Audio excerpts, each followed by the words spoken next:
하나님은 우리를 지으셨을 뿐 아니라 우리에게 복 주시기를 원하시는 분임을 성경 곳곳에서 말씀해 주고 있습니다. 더 중요한 것은 하나님께서 우리에게 복을 주실 때 겸하여 주시는 말씀이 귀합니다. 예컨대 아브라함이라는 사람은 70살이 되기까지 우상을 섬기며 살던 사람이었습니다. 그런데 늦깎이로 요즘 말로 표현하면 예수 믿게 되었을 때 하나님이 그에게 축복을 약속하십니다. 2절 시작. 내가 너로 큰 민족을 이루고 내게 복을 주어 너의 이름을 창대하게 하리니 너는 뭐가 될지라? 복이 될지라. 너는 정말 복되게 살아야 한다. 복을 주시면서 네 어떤 복이냐 하는 거예요. 3절 시작.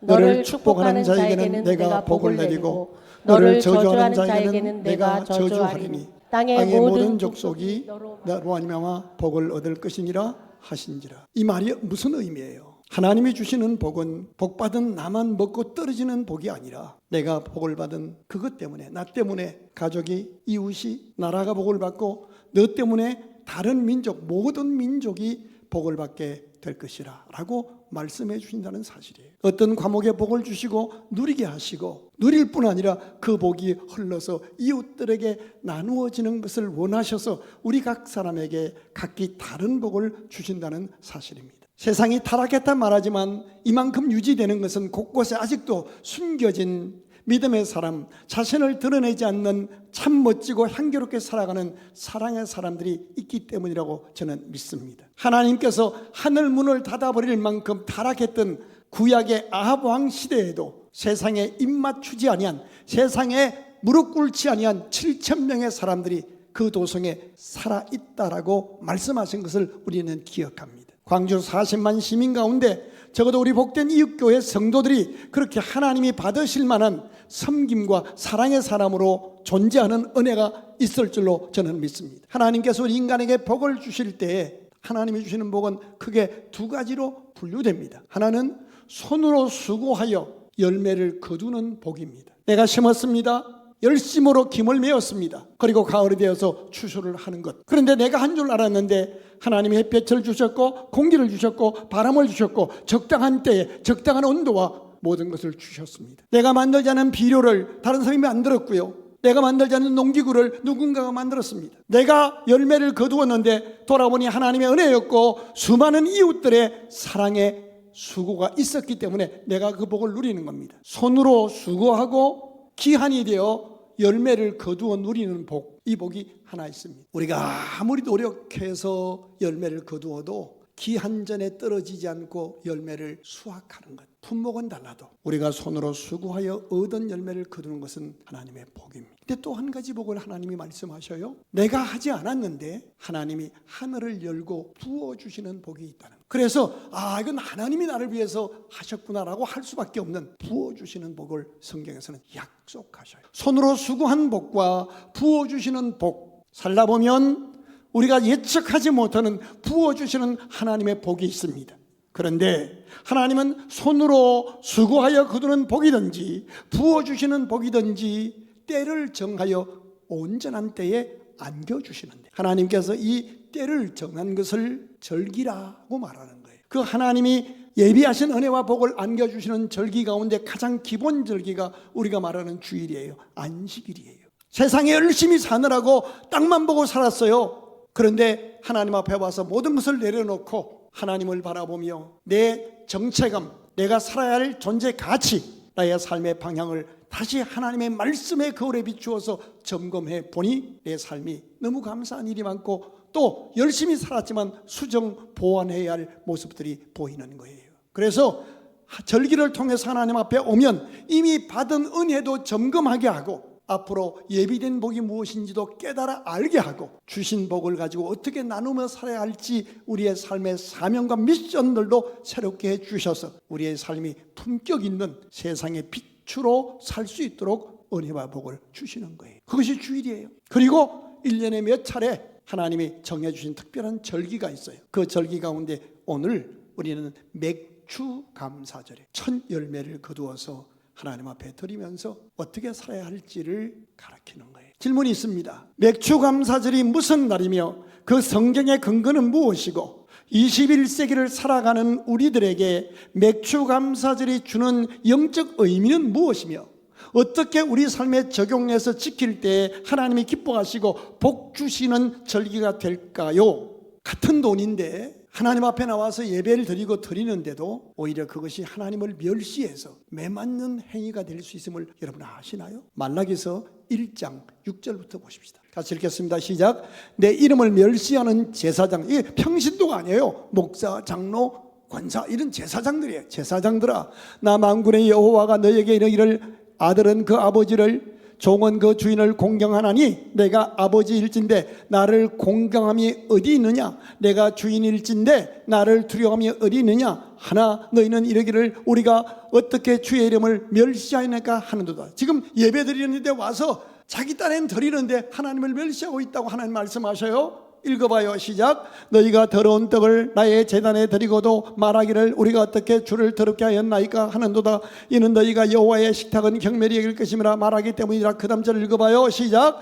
만군의 여호와가 이르노라 너희가 눈먼 희생 제물을 바치는 것이 어찌 악하지 아니하며 저는 것 병든 것 드리는 것이 어찌 악하지 아니하냐. 이제 그것을 너희 총독에게 드려보라. 그가 너를 기뻐하겠으며 너를 받아주겠느냐. 그 다음 절 읽어보실까요? 같이 읽겠습니다. 시작. 만군의 여호와가 이르노라 너희는 나 하나님 여호와께 하나님께 은혜를 구하면서 우리를 불쌍히 여기소서 하여 보라. 너희가 이같이 행하였으니 내가 너희 중에 하나인들 받겠느냐. 자기가 하나님 앞에 드리는 것은 특별히 절기언금을 드리는 것도 준비하지 못한 채 병든 것 터진 것 드리면서도 주여 은혜를 베풀어 주옵소서 복을 주옵소서 해보라는 거예요. 그 다음 절 한번 읽어봐요. 만군의 여호와가 이르노라 너희가 내 제단 위에 헛되이 불사르지 못하게 하기 위하여 너희 중에 성전 문을 닫을 자가 있었으면 좋겠도다.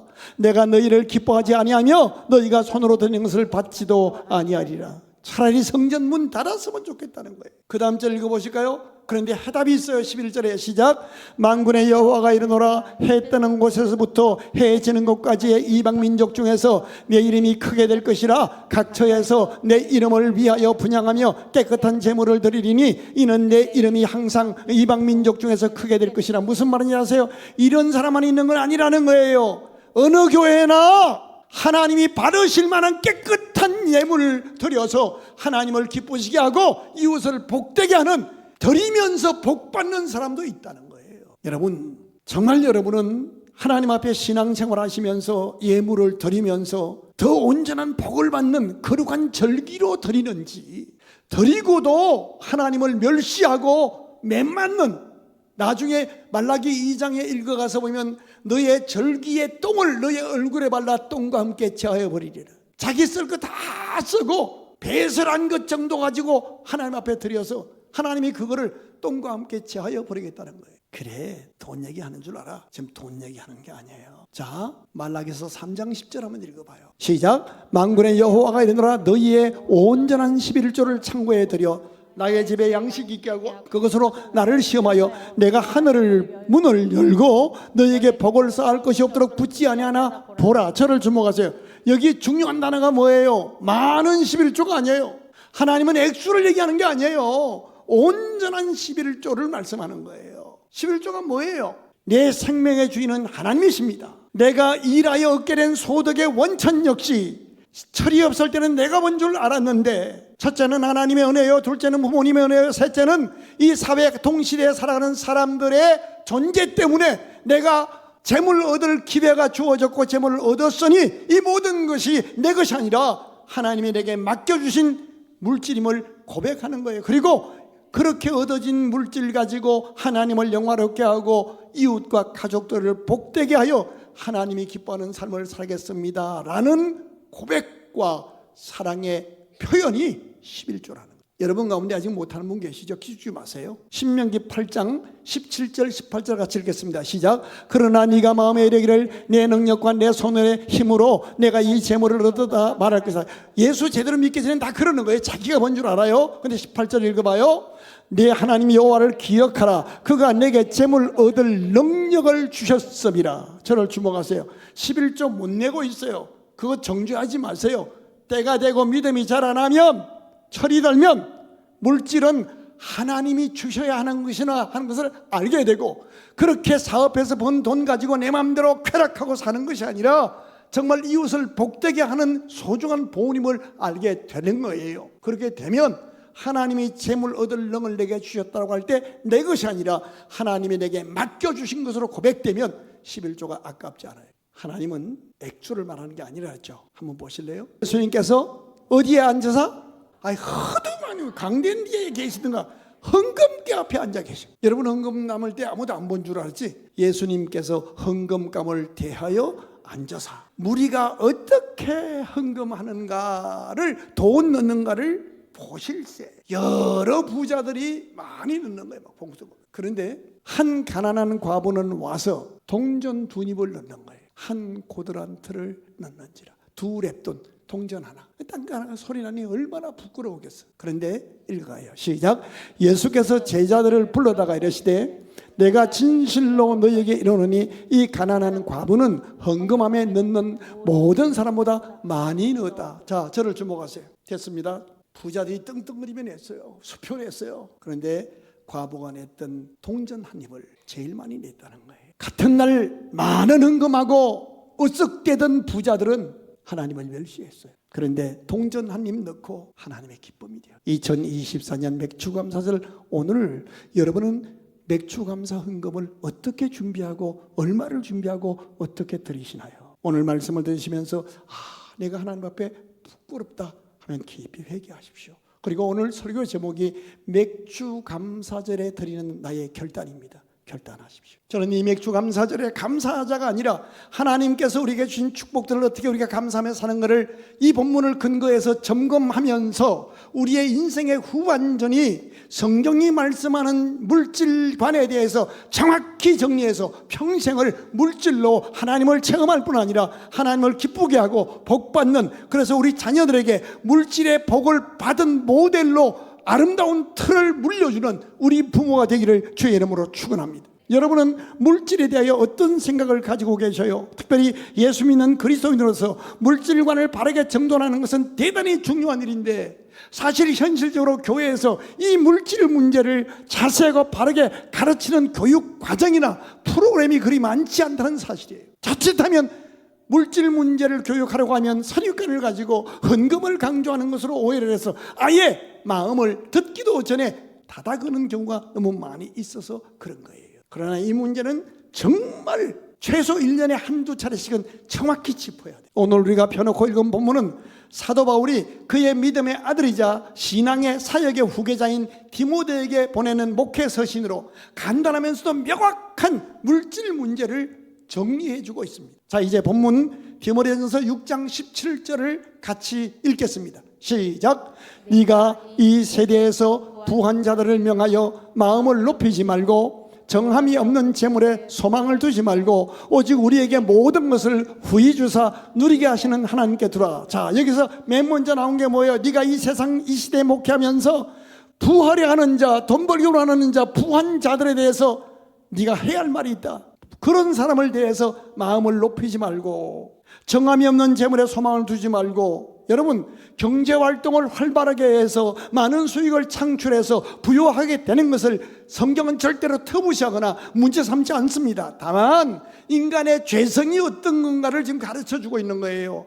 인간은 누구나 죄성이, 연약한 죄성이 있어서 물질적으로 부유해지면 마음이 높아질 수 있다는 것을 경고하는 거예요. 그 재물로 인해서 마음이 높아지는 것을 경계하라고 말씀하는 거예요. 왜요? 인간의 연약함과 죄성은요, 보이지 않는 하나님 대신 눈에 보이고 우리가 이 세상 살아가면서 가장 확실하면서도 즉각적인 효력을 발휘하는 듯 보이는 돈이 많아질 때 하나님보다 물질을 더 의지하게 되고, 그 물질로 인해서 자신도 모르는 사이에 생명의 주인이신 하나님, 재물 얻을 능력과 기회를 주신 하나님, 물질을 맡겨주신 하나님을 잊어버리고 우리가 하나님처럼 행세할 수 있는 마음이 교만해질 수 있음을 경계하라고 가르칩니다. 그러면서 그 이유를 가르치는데 돈을 뭐라고 표현해요? 6장 오늘 보면 다시 띄워봐요. 한마디로 표현합니다. 네가 이 세대에서 부한 자들을 명하여 마음을 높이지 말고, 재물을 뭐라고 그래요? 5글자로 앞에 드렸어요. 정함이 없는 재물이라는 거예요. 우리나라식으로 표현할까요? 돈은 돌고 도는 거잖아요. 정함이 없는, 믿을 것이 못 된다는 거예요. uncertain. 뿐만 아니에요, 디모데전서 6장 6절 읽어봐요. 그 재물이 어떤 일인가 같이 읽어요. 부활하는 자들은 시험과 올무와 여러 가지 어리석고 해로운 욕심에 떨어지나니 곧 사람으로 파멸과 멸망에 빠지게 하는 것이야. 무시무시해요. 돈이 진짜 필요한 보물이긴 한데 자칫하면 돈의 성격을 모르고 자칫하면 올무에 빠져요. 시험 들어요. 어리석고 해로운 욕심에 떨어져서 파멸하고 멸망에 빠져요. 그 다음 절 읽어볼까요? 돈을 사랑함이 일만하게 뿌리가 되나니 이것을 탐내는 자들은 뭘 받아? 미혹을 받아. 어디에서 떠나요? 자, 한번 물어볼게요. 여러분 영업하는데요, 바이어가 하필 큰 건을 계약하자 하면서 주일날 온대. 그럼 어떨 것 같아요? 1번, 저는 그리스도인이어서 주일날은 나의 주인이신 주님 앞에 예배드리러 갑니다. 그럼 오셔서 주무시고 월요일날 만납시다. 2번, 몇 시에 오시는데요? 바로 공항으로 날아가서 영접하고 주님은 잠깐 뒤로 하고 그분을 모시고 온갖 아양 떨면서 그 계약권 하려고 나는 그렇게 산다. 몇 번이에요? 아무도 몰라. 딱 주어져 봐야 알아. 돈을 사랑함이 일만하게 뿌리가 되나니 이것을 탐내는 자들은 첫째, 미혹을 받아. 둘째, 믿음에서 떠나. 믿음에서 떠나니까 돈만 있으면 될 줄 알았는데 믿음을 떠나니까 어떻게 돼요? 결국 찾아오는 게 뭐예요? 많은 근심으로서 자기를 찔러요. 스트레스 받고 염려하고 나중엔 하나님이 없어져 버려요. 그러니까 이제 뭐 병원에 가서 싹하면 제가 누워 있는 거예요. 아니면 감옥에 가서 부정수표 단속법으로 경제사범이 돼서 가서 있는 거예요. 그래서 성경은 우리에게 재물에 대해서 정말 경계하라고 그래요. 이 경계하라는 단어가요, 헬라어로 이거는 명령이에요. 바랑겔이라는 헬라어 단어인데 이거는 명령문이에요. 조심하라는 거예요. 그렇다면 우리가 어떻게 해야 할까요? 세 가지 대답이 나옵니다. 먼저 17절 다시 보십시다. 같이 읽겠습니다. 시작. 네가 이 세대에서 부한 자들을 명하여 마음을 높이지 말고 정함이 없는 재물에 소망을 두지 말고 오직 우리에게 모든 것을 후히 주사 누리게 하시는 하나님께 두라. 무슨 말이에요? 물질이 우리의 소망은 아니다. 위력이 있고 보물이고 정말 큰 좋은 것이지만 그 물질이 우리에게 참된 소망은 아니다. 그 물질을 주시고 누리게 하시는 분이 누구다? 하나님이다. 후히 주시고 누리게 하시는 하나님께 소망을 두라는 거예요. 예수님은 우리가 가난해지는 걸 원치 않으셔요. 고린도후서 8장 9절에 보면 예수님이 가난해지심으로 말미암아 우리를 부유하게 하신다고 말씀하셔요. 가난이 얼마나 힘든 일인가를 예수님이 이 땅에 살면서 마국간에 탄생하시고 그가 고통 속에 사시면서 아셨어요.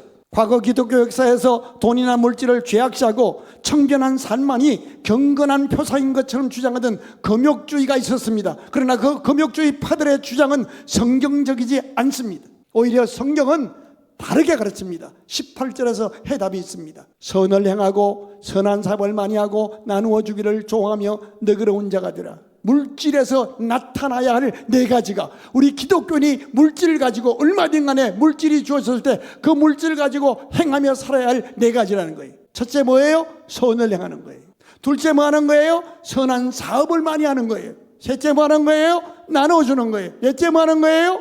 너그럽게 대하는 거예요. 돈이 있어서 얼마나 유세 떨고 사람 마음을 상처를 주면서 얼마나 인색하고 얼마나 계산하고, 여러분과 제가 살아오면서 받고 누리고 있었던 그 수많은 돈들을 가지고 우리가 한번 생각해 보자고요. 그 돈 가지고 나는 선을 행하며 살았는지 악을 행하며 살았는지, 그 돈을 가지고 나는 나와 내 가족만 달랑 먹고 산 것만, 그것만 행한 것은 아닌지, 정말 내가 선한 사업을 많이 했는지, 그리고 내가 얼마나 나눠주기를 좋아했는지. 목사님, 뭐가 있어야 나눠주죠? 아니에요. 성경에 읽어보면 극한 가난 속에서도 풍성하게 남을 도왔다라고 성경은 가르쳐요. 세계 지도를 펴놓고 부유하게 사는 나라들을 보세요. 여러분, 그 나라들을 심층적으로 연구해보면 선교하며 나누는 국가들이 부유했습니다. 어떤 기업도 사회공헌 사업이 없이 3대 4대를 내려가는 기업은 없습니다. 결국 망합니다. 그 자식이 타락해서 말아먹든가 사회로부터 외면당하든가 합니다. 물질 하나님 얼마를 맡겨주시든 그 물질 가지고 선을 행하리라. 물질로 선을 행하고 선한 사업에, 사업은 혼자 하는 게 아니잖아요. 선한 사업에 많이 하고 평생에 한두 번 하는 게 아니에요. 나눠주기를 좋아. 너그러이 행하는 것. 자매 여러분, 얼마이든 간에 제일 먼저 가장 가까운 이웃인 남편들에게, 부모님들에게 너그럽기를 주 예수님의 이름으로 간곡히 부탁합니다.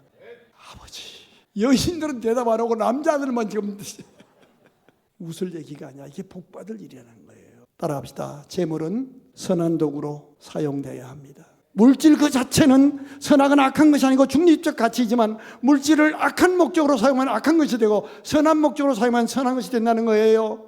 잠언서 11장 24절 한번 보겠습니다. 시작. 흩어 구제하여도 더욱 부하게 되는 일이 있나니 과도히 아껴도 가난하게 돼.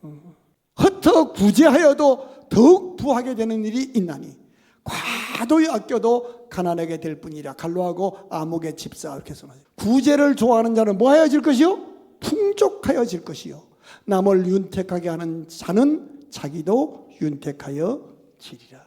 자, 이제 정말 물질 가지고 선하게, 물질 가지고 선한 삶 많이 하고, 물질 가지고 나눠주고, 물질 가지고 너그럽게 대하면 이것이 장래에 자기를 위하여 좋은 틀을 쌓아 참된 생명을 취하는 것이라. 부모가 그렇게 살면 자식에게 수백억 통장 물려주는 것보다 그게 터가 되어서 하늘나라의 생명을 쌓을 뿐 아니라 두고두고 후손들이 거기에서 세워져 가는, 돈을 물려주는 것이 아니라 성경이 말씀하는 재물관과 바른 삶을 물려주므로 그 아이들이 부모보다 갑절의 복을, 수백 배의 복을 받아 누리게 되는 거예요. 우리가 이 땅 나그네 길을 지나는 동안에 하나님께서 우리 각 사람에게 각기 다른 분량의 물질을 맡겨주실 겁니다. 그 물질의 분량이 얼마인지 그 보물인 물질을 통해서 하나님의 살아계심을 체험하고, 복은 우리가 손으로 일하며 거둬들이는 복과 부어주시는 복이 있음을 알고 이 두 가지 복 모두를 하나님이 부어주실 수 있도록 재물 가지고 선하게, 선한 사업하고 나눠주고 그 물질 가지고 너그러이 사는 우리가 될 수 있기를 바랍니다. 구체적으로 말하면 우리가 드리는 어떤 종류의 헌금이든지 그 헌금을 드리는 것이 우리의 마음과 정성을 다 믿음으로 드리는 신앙과 고백, 사랑의 고백이 되어서 두렵던 동전 한 입 드렸던 과부처럼 칭찬받고 온전한 복을 받는 예물 될 수 있기를 바랍니다. 예컨대 우리가 드리는 11조, 온전한 11조가 되어서 하나님이 약속한 대로 하늘 문을 열고 부으실 수 있도록 주일마다 정하여 드리는 주정헌금 한 주간도 주님께서 주신 것으로 섬기며 사랑하며 살겠다는 신앙의 고백으로 드리고, 선교헌금, 전도헌금, 주님께서 명령하신 전도 내가 바빠 나가지 못하지만 전도대원들을 물질로 후원해서 그 상급을 받겠다는 거룩한 꿈 가지고 드려서 이 맥주감사절 아침에 이제까지 오늘 심지어 맥주감사절 헌금도 제대로 준비하지 못하고 놓은 우리의 부족함과 부끄러움을 깊이 회개하고 남은 인생은 정말 물질로 하나님을 영화롭게 하고 기쁘게 하여 온전한 복을 받는 새로운 결단의 아침이 되기를 주의 이름으로 축원합니다.